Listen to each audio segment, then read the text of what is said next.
Ce jour dédié pour la leçon de l'âme de Nissim Ben Aisha, Sechet Tzadik, Bekadosh Livracha. Ok, ce soir dans une semaine, ici à Yerushalayim, c'est Purim. Une fête énorme. Nous n'avons aucune appréhension de la grandeur de cette fête. Rabbeinu Hari a dit que Yom Kippourim, Yom Kippour est Kippourim, comme Purim. Elle arrive un peu à la hauteur de Purim. Purim est plus haut que Yom Kippourim. On n'a pas de jour plus saint que le jour Yom Kippour, et Purim c'est plus haut que cela. Il est écrit que dans le futur, toutes les fêtes vont être annulées, sauf Purim. Une fête ne peut pas être annulée. Tout ce qu'il y a dans la Torah est écrit et est éternel. Si Hachem a ordonné Pessah, Shavuot, Rosh Hashanah, Kippour, Sukkot, ça ne peut pas être annulé. Donc les fêtes vont continuer.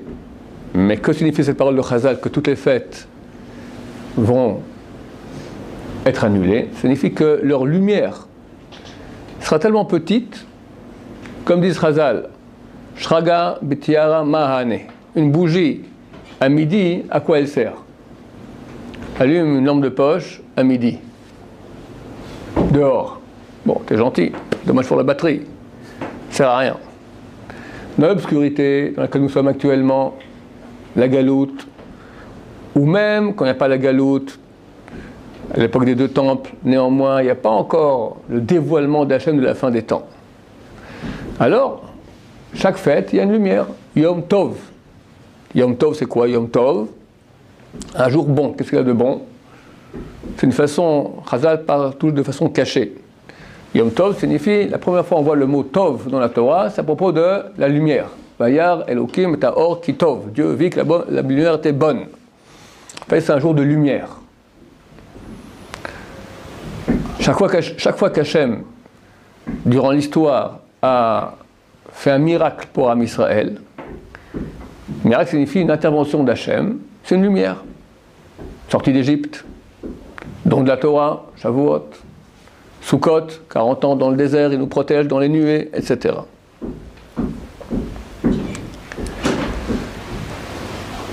Donc il y a une grande lumière qui revient chaque année, lors des fêtes. Tout ce que nous faisons comme préparation, tout ce que nous faisons comme non-action de Melacha, fait qu'on met en place une sorte de radar qui permet de recevoir le flux de lumière. Cette lumière-là, à l'époque messianique, existera, mais elle sera comme une bougie en pleine journée. Par contre, Purim, ça sera vraiment encore la fête, car ça vient d'une lumière tellement plus grande, tellement plus haute, que même en plein midi, ça va illuminer. Et c'est très paradoxal. À Yom Kippour, déjà 40 jours auparavant, on fait les slichot, 10 jours après les pénitences, on rentre la veille de Kippour en tremblant, quand on commence Kol Nidret, déjà tu as les larmes qui commencent, c'est énorme. Purim, rien du tout, on peut allumer la lumière, bon, c'est bien de mettre des habits de fête, mais bon, on peut prendre la voiture, il n'y a pas aucune melacha qui est interdite, pas de kidouche. C'est pas bien travaillé Purim, c'est marqué qu'on ne voit pas de bracha, il n'y a pas de bénédiction à ce qu'on fait, mais c'est pas interdit vraiment complètement. Elle est où cette kedusha, cette sainteté, je vois, c'est un jour presque normal. En plus, à part les mitzvot très grandes, énormes que nous avons, dont on va parler un peu, Mikra Megillah, lire la Megillah Esther, Mishloach Manot, donner à manger aux gens que nous aimons, d'accord, aux voisins, à la famille, donner de l'argent aux pauvres. Le Shulchan Aruch nous dit que l'homme doit, le jour de Purim, se saouler à un point où il ne fait plus la différence entre Baruch Mordechai et Ahur Haman. Nous conseillons de faire comme les Ashkenazim, le Réma, qui dit qu'on boit un peu, après on va dormir. Comme ça, quand tu dors, tu ne fais plus la différence. Parce que ceux qui essayent de boire pour vraiment plus faire la différence, il ne faut plus la différence non plus entre ce qui est kasher et ce qui est lait. d'accord, ça devient extrêmement laid. Et de Chilul Hashem, très grave, ce grand jour-là. En tout cas, une mitzvah de se saouler. Et ça, c'est complètement absurde. Une mitzvah, c'est quoi? Mitzvah et mot savta, c'est union. Il peut y avoir union que d'une conscience à une conscience. Quand un homme va s'unir avec sa femme, il va faire des kiddushin, il va se marier avec elle. Alors, elle doit comprendre que par le don de la bague, elle devient sa femme. Si elle croit que c'est un cadeau parce qu'elle est gentille, elle n'est pas mariée. S'il lui dit que c'est une formalité, je ne sais pas, c'est aussi, je lui donne par gentillesse, ça ne va pas. Il faut qu'il y ait un date. On lui explique par cela, maintenant vous devez marier. Vous devez les marier. Quand on fait une mitzvah, il faut qu'il y ait une conscience. Je fais maintenant une mitzvah. On fait Kirat Shema, on prie, on met les tefilin, on s'unit avec Hachem. Quelqu'un qui fait une mitzvah sans conscience, il n'a pas fait de mitzvah. Quelqu'un qui mange de la matzah le soir de Pessah parce que c'est ce qu'il y a à manger, et il ne sait même pas que c'est Pessah, il n'a pas fait la mitzvah. Lui qui va sous le feuillage un jour d'automne, parce qu'il est invité chez son copain au balcon, c'est sympa de manger sous le feuillage. Mais il n'a pas fait la mitzvah de Souka. Il est impossible de faire une mitzvah sans date, sans conscience. Et là, ce jour-là, il y a une mitzvah d'être inconscient. Et plus c'est inconscient, mieux c'est. Au niveau théorique, je rappelle bien. Qu'est-ce que ça veut dire? Chazal nous témoigne qu'à l'époque, donc un peu avant l'épisode de Purim, les sages d'Israël sont allés voir Yechezkel le prophète. Lui ont dit, il semblerait que c'est fini. Les grands sages d'Israël ont dit, c'est fini. Il semblerait que c'est terminé. L'histoire avec Hachem, notre histoire d'alliance du peuple juif avec Dieu, c'est mort. Lui nous a sortis d'Égypte pour recevoir la Torah. On a reçu la Torah pour nous donner la terre d'Israël. On a reçu la terre d'Israël pour être en union avec nous, avec les prophètes. La terre d'Israël, on l'a quittée. Le temple était détruit. Les prophètes, il n'y en a plus. Vous ne pouvez pas le prophétiser hors d'Israël. Et normalement, il y a eu après. Yechezkel, Esther, Mordechai, mais jusqu'à l'époque, il n'y en avait pas. Et la Torah, il n'y en a plus. On était en fin d'exil. Assimilation galopante, terrible. Les Juifs quittent la Torah, fini. Ils se marient avec les non-Juifs, c'était pire qu'aujourd'hui. Haman, Chazal nous dit, c'est un très très grand magicien. Il était aussi, Chazal nous dit, il savait pas, il n'y avait personne au monde qui savait aussi bien parler la Shonara. Qu'est-ce qu'il a dit au roi Assuérus? Il lui a dit, écoute, Yeshon Am, Mefuzar, Meforad. Il y a un peuple disséminé, désuni dans ton royaume. Ça sert à rien de les laisser. Les mitzvot, les ordonnances du roi, ils ne les font pas. Plus que cela. Si un de ces juifs, il a son verre de vin, et une mouche tombe dans le verre de vin, qu'est-ce qu'il fait? Il prend avec une cuillère, il prend la mouche, et hop, il la met dehors, et boit le vin. Si Sa Majesté met son petit doigt, touche avec son petit doigt le vin, il le met dans les toilettes, verse le vin dans les toilettes. C'est un beau lachonara, ça. Pardon? C'est vrai. C'est tout à fait vrai. Shonara, c'est vrai. C'est pas motzi chez moi, c'est vrai. Chazal nous disent, quand il a dit au roi, Yeshno Am, il y a un peuple, Mefuzar ou Meforad, disséminé et désuni, Yeshno, il y a, Chazal nous ont dit, il a dit au roi Yashnu, c'est la même lettre exactement. Yashnu, il dorme des mitzvot. C'est un grand magicien, il voyait. Il voyait, un astrologue, il voyait dans la carte astrologique, métaphysique du monde, c'est fini.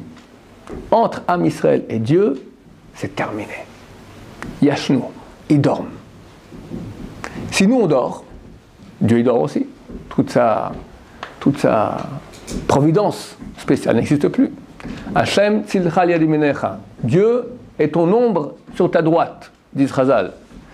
Tu lèves la main, bah, l'ombre aussi elle se lève. Tu baisses la main, l'ombre aussi elle se baisse. Tout ce que tu fais, Dieu il fait avec toi. Tu te rapproches, il se rapproche. Tu t'éloignes, il s'éloigne. C'est écrit à propos de l'étude de Torah. Tu me quittes un jour, 2 jours je te quitte. Toi tu t'éloignes d'un jour, moi aussi je m'éloigne d'un jour, mon cher ami. Pour revenir maintenant, c'est 2 jours qu'il faut faire.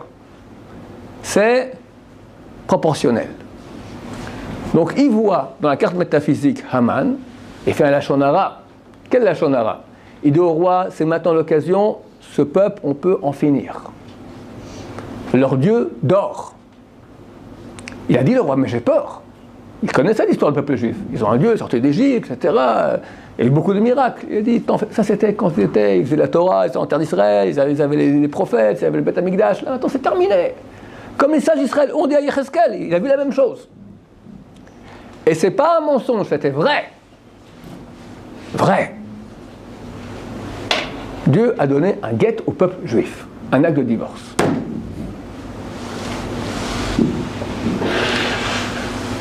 Le grand miracle qui a eu lieu et que Haman ne pouvait pas voir. Les sorciers en Égypte ont vu aussi. Qu'est-ce qu'ils ont vu? Ils ont vu que bientôt Am Israël va être sauvé. Ils ont dit à Paro, voilà, aujourd'hui est né leur sauveur. Et il y aura une défaite avec de l'eau. Donc ils ont vu des choses. Haman voit rien. Guette, terminé. Il y a 2 types de miracles. Tous les miracles que Dieu nous a fait durant les fêtes normales font partie de la métaphysique que les magiciens et astrologues pouvaient voir. Ils voient une intervention de Dieu. Il y a la nature, mais il y a aussi Dieu, et le roi du monde, peut venir maintenant changer la nature. Et il y a un programme. Sortie d'Égypte, don de la Torah, les Sukkot, les nuées qui accompagnent Am Israël dans le désert. Ce sont des lumières, des interventions de Dieu divines qui rentrent dans la métaphysique visible. Haman regarde là, il ne peut pas aller plus haut. Et il voit, il dort. Et Hachem dormait. Le secret que ne connaissait pas Haman, c'était lequel? Il n'a pas lu Shir HaShirim, il semblerait. Dans Shir HaShirim, c'est écrit Ani Yeshena, je dors. C'est qui dort? C'est nous. Et si nous on dort, alors Dieu aussi il dort. Velibi er, mais mon cœur est réveillé. C'est qui le cœur d'Israël? C'est Hachem. Au niveau très très très très haut. Bien que si on regarde, on verrait que c'est tout mort, fini, il y a un guet, divorce. Très très haut, non. Il y a encore le cœur qui bat pour Am Israël. Plus que cela. Cet amour de Dieu pour Am Israël est beaucoup plus grand à ce moment. Dans un couple, ça arrive, chasse shalom, que des fois un peu, il y a une bagarre. À Dieu ne plaise. Bon, tout le monde comprend que ce n'est pas la fin des haricots, on va se calmer, et la vie reprend et on s'aime bien. Mais si ça ne reprend pas, ça va de mal en pis. 6 mois, 1 an, 2 ans, 3 ans, c'est la guerre totale. Décide, ok, on arrête. Guette. Divorce. Et on divorce. Et après quelques mois, le mari envoie un SMS à son ancienne femme, il dit, je peux te rencontrer? Il dit, écoute, je vois que c'est impossible. Je t'aime trop. Elle lui dit, moi aussi.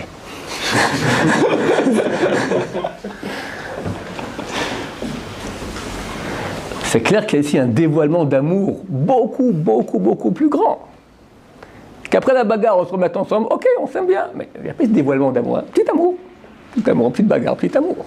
Grande bagarre, guette, divorce. C'est terminé. Et néanmoins, l'amour subsiste. C'est ça, cette lumière extraordinaire qui se réveille.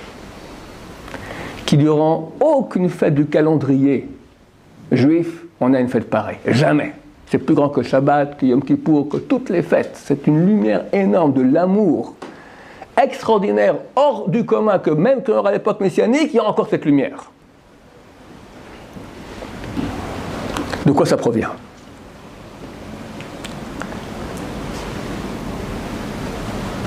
Il est écrit, sauf Maaseh b'machshavat tchila. La fin d'une action, d'un processus d'action, c'est machshavat tchila, la pensée première. Prenons un exemple. Il y a 150 ans, un peintre fait le portrait de quelqu'un. Puis c'est aussi amateur de petits trucs, c'est un bon ingénieur aussi, mais il aime bien faire de la peinture. Donc il fait un portrait de sa femme comme ça. Puis c'est dommage, j'aimerais bien avoir une image plus nette et plus rapide à faire qu'une peinture à la gouache comme ça, c'est un peu long. Il imagine, ce serait bien que j'ai un appareil, on fait clic et on a une image. Il pense, il a un désir d'un appareil photo. La volonté première, la motivation première. Il veut un appareil qui permet de prendre une photo. Il réfléchit. S'il prend maintenant une page, un film sensible, photo sensible, ça un appareil où il y aura une petite exposition de lumière, tac, tac, il réfléchit, hop, il me fait un dessin, il achète les matériaux, il prend la photo, clac, elle sort. Ce qu'il y a à la fin, la photo, c'est ce qu'il y avait au début. Le désir de la photo. Sauf c'est ce qu'on a à la fin d'un processus. Machshavat tchila, c'est la pensée première. Israël, la pensée première du monde, c'est Israël. Bereshit, pour Réchit, le monde a été créé. Réchit, c'est Israël. C'est donc ce qu'il y a à la fin. Cette pensée première, elle est au-dessus de tout, de toute la nature normale. Même la nature que les magiciens astrologues peuvent voir, au-dessus de cela, il y a la Machshavat tchila, la pensée première. 2 fois dans la Mégillat Esther, est écrit, donc, jamais dans Mégillat Esther le nom de Dieu est écrit. Mégillat Esther. Cette lumière qui se dévoile chaque Purim, elle commence principalement, elle apparaît quand on fait la bracha de Mikra Megillah et on commence à Mégillat Esther. Megillah signifie dévoilement, Esther de ce qui est caché. Là, cette lumière qui est toujours cachée, c'est une lumière très très très profonde, très haute, d'avant Bereshit. Là, elle vient sur nous, Bezrat Hashem. Donc jamais le nom de Dieu n'est mentionné. Mais il est mentionné en signe. D'abord, la première Mishnah du traité Megillah. C'est marqué qu'on lit le Megillah le 11e, le 12e, le 13e, 14 et 15 du mois de Hadar.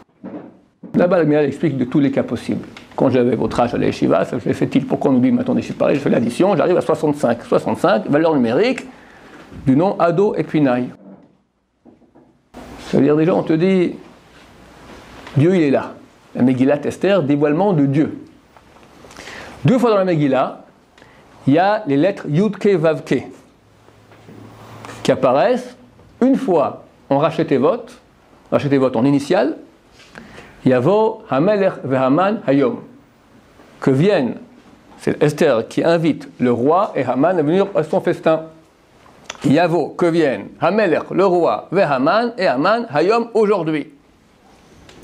Seule fois toute la Megillah, on voit le nom de Dieu, Yud-Ke Vav-Ke, en première lettre. Et une autre fois, on voit Yud-Ke Vav-Ke en dernière lettre. La seule fois toute la Megillat Esther. Ki kalta ela vara'a. Haman a vu, quand tout à coup elle dit au roi que quelqu'un veut me détruire moi et mon peuple, Mi'uzay vezaou, qui c'est celui-là? Ish Haman hara hazeh. Ce mauvais Haman, lui. Et Haman a vu qui kalta ela vara'a. Qui kalta, que, kalta, c'est terminé. Elav, vers lui, hara'a, le mal. Le mal est arrivé sur lui, boum. Qui, dernière lettre, Yud, kalta, hey, elav, vav, hara'a, hey, Yud, ke, vav, ke. Alors, où c'est par hasard? Où il y a un sens profond? Je pense qu'il y a un sens profond. Il est écrit, Réchit, c'est qui Réchit? Am Israël, Bereshit bara Elokim, pour Réchit, pour une chose première, primordiale, le monde était créé. Sommes-nous le seul Réchit? Il y a un deuxième Réchit. Réchit Goïm Amalek. Le premier des peuples, c'est Amalek. Il y a 2 entités originales d'origine du monde. Israël et Amalek. Ça, c'est le début du monde, depuis que le monde est créé. Avant, Marche Avatrila, Dieu a créé le monde pour Israël. Mais quand il crée le monde, il y a un processus. Dans le processus, il y a Israël et Amalek. Les deux sont réchites, les deux sont premiers, à la base du monde. Yavo Hamelech, c'est qui Hamelech? Quand c'est marqué Hamelech, le roi, dans le Megillah, c'est Hachem. Quand c'est marqué Hamelech, Achashverosh, le roi Assuérus, c'est Assuérus. Hamelech, c'est le roi. Comme ça explique le Midrash. Yavo Hamelech, que vient le roi, c'est la Kedusha, c'est Am Israël. Haman, c'est Amalek. Hayom, aujourd'hui. Aujourd'hui, au festin, on sait que ce monde, c'est marqué dans Pirkei Avot, ce monde ressemble à un grand repas. Aujourd'hui, il y a les deux. Viennent le roi et viennent Amalek au repas. Ça, c'est la situation de Yud Kei Vav Kei en début. Ça veut dire actuel. Actuellement, depuis le début du monde, c'est comme ça que ça se passe. Ah, tu penses que peut-être Amalek va rester pour l'éternité comme ça? Israël Amalek comme ça pour l'éternité? Chas v'shalom. Le verset dit Reshit Goïm Amalek, le premier des peuples Amalek, Vaharito, à la fin, Adéoved, il disparaît pour l'éternité. Amen. Patatra. Ça c'est Yud Kei Vav Kei à la fin. Qui Kaltaya Barak, il a vu que le mal l'a attrapé, est tombé sur lui. Ça c'est Yud Kei Vav Kei à la fin. À la fin, le dévoilement de Dieu, c'est le mal disparaît.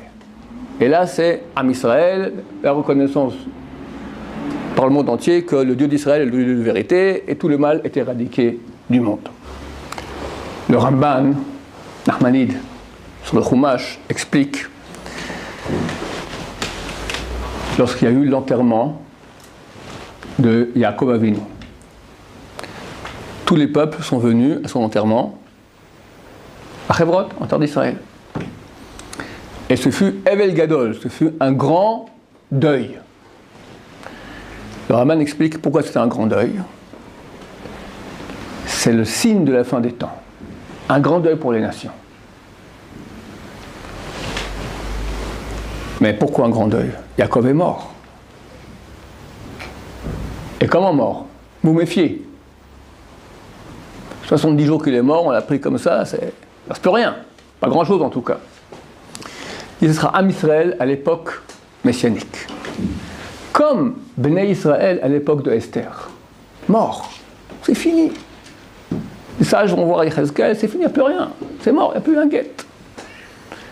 Du dedans de l'obscurité se dévoile cette grande lumière de l'amour de Dieu pour Am Israël. Ça, c'est la Géoula. C'est notre époque aussi. On peut dire que jusqu'avant la Shoah, on était en pleine dégringolade. Assimilation, il n'y a presque plus de Torah, plus rien. C'est mort. Voilà, on a oublié Dieu. Et Hachem fait, il y a eu le décret terrible, la Shoah, comme il y a eu le décret d'anéantissement à l'époque de Haman. Il y a destruction du temple aussi. C'est à la même époque. Am Israël allait mal, destruction du temple, on part en galoute, il n'y a plus rien. Alors on aurait pu croire que c'est tout terminé. Et tout à coup maintenant on voit comment la tchouva qui remonte, comment Israël, les miracles qu'il nous fait.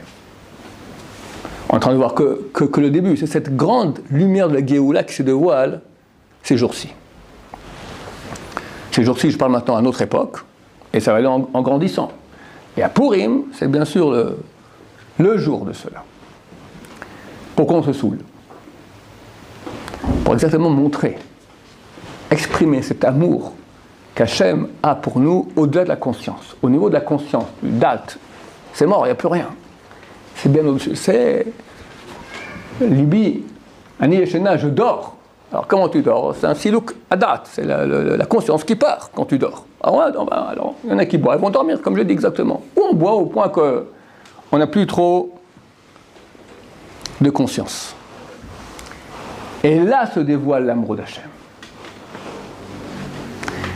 Chazal disent, pourquoi on boit du vin? Parce que le miracle a eu grâce à un festin de vin. On parle presque de vin dans la Megillah. Ça commence avec le festin de Vashti, après Esther, etc. Au festin de Achashverosh et Vashti, qu'est-ce qui s'est passé? Ils ont bu du vin. Les goïms, quand ils parlent du vin, disent Chazal, de quoi ils parlent? De quoi on parle? La bourse, des lapins, des femmes. Alors comment c'était dans l'empire perse. C'était Perse et Mède, même empire, Paras ou Madaï. Les princes et ministres perses disent les plus belles femmes, ce sont les Perses. Les Mèdes disent, t'as rien compris, ce sont les Mèdes. Commence un pourparler, t'as rien compris. Une Perse, une Mède, une Perse, on commence à parler. Le roi les écoute, il dit, vous n'avez rien compris. Moi, ma femme, elle est irakienne, kasdite. Elle est plus belle que toutes les Mèdes et toutes les Perses. Ah, tu rigoles. Ah, vous voulez voir qu'on amène Vashti toute nue. Elle a refusé et s'est fait égorger. Chazal disent, quand les goïms se saoulent, alors ils parlent des femmes. Chazal disent, on peut connaître quelqu'un qui il est de trois façons. Kiso, Kaaso, Koso. Je ne pas dit dans l'ordre comme c'est écrit, mais je veux dire ça en dernier. Kiso, tu as de l'argent pour la tzedaka, repasse demain. Ou bien oui, volontiers. Kaaso, il est en colère. Là, on va voir qui il est, à quel point il se retient. Qu'est-ce qu'il a dans le ventre? Koso, quand il boit. Ichnas yain yatsasod. Quand rentre le vin, sort le secret. L'heure numérique du mot vin, 70, comme le secret, 70 aussi. Les Juifs d'Israël, quand ils boivent, ils parlent d'Hachem. Ils sont amoureux d'Hachem. Maintenant, on doit se mettre à ce niveau-là, messieurs. C'est dommage de rater cette plus grande journée que nous avons, qui est énorme.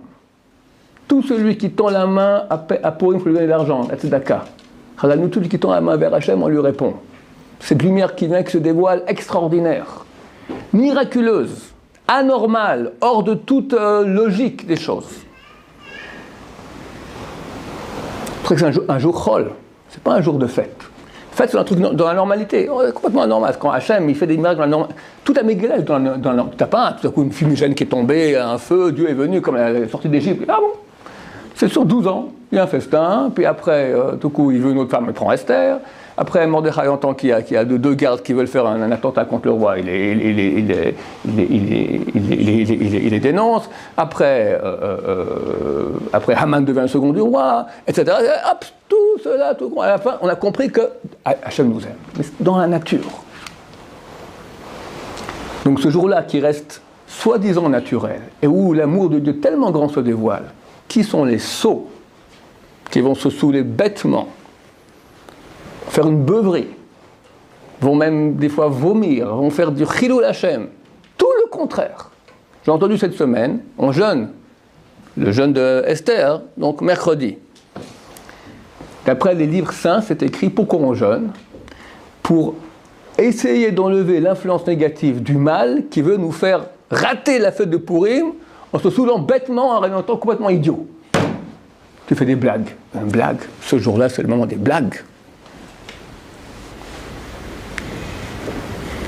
Où je prie, le Rav là-bas, il fait sa Amida une demi-heure. Une demi-heure. Purim. C'est un jour de fête. Le plus grand jour. Alors après, on est dans la joie, on est plein de joie. Mais se maîtriser, savoir maintenant qui tu es à l'intérieur. Tu es un amoureux d'Hachem ou tu es stam un pauvre type. Ça, on voit dans le repas. Surtout cette année, si quelqu'un fait un seul péché, manque une seule mitzvah, à cause du fait qu'il est sourd, ça ne valait pas la peine. Birkat Amazon, ça c'est de la Torah. Ce repas est énorme. Agave, pour la Kabbalah, il faut manger le repas tôt le matin. Megillat Esther, après tu fais rapidement un peu Mishloach Manot, matin de Lévionim, directement le repas, avec de la viande et du pain, et du vin. Combien de gens ratent Birkat Amazon? Ça c'est de Horaïta. Après ce jour-là, pour nous, ceux qui font à Jérusalem, ça tombe Shabbat, ça tombe vendredi. T'imagines, tu vas rentrer complètement sous à Shabbat? Ni Mincha, ni Kabbalah Shabbat, ni Barecho, ni Kiddush, tu te lèves le lendemain matin, samedi matin. C'est beau ça? Donc oui, se saouler, mais avec modération, intelligemment, dévoiler le grand amour de Dieu, qui à mon avis est en train de se dévoiler aujourd'hui. On voit comment Hachem bien que nous n'ayons aucun mérite, on était tout au bout du mal, très guette. Libère, son cœur nous aime et nous réveille notre cœur. Père Hachem, qui est un Purim sa mère, que ce soit le début de la Géoula, Sophite. Amen. Amen.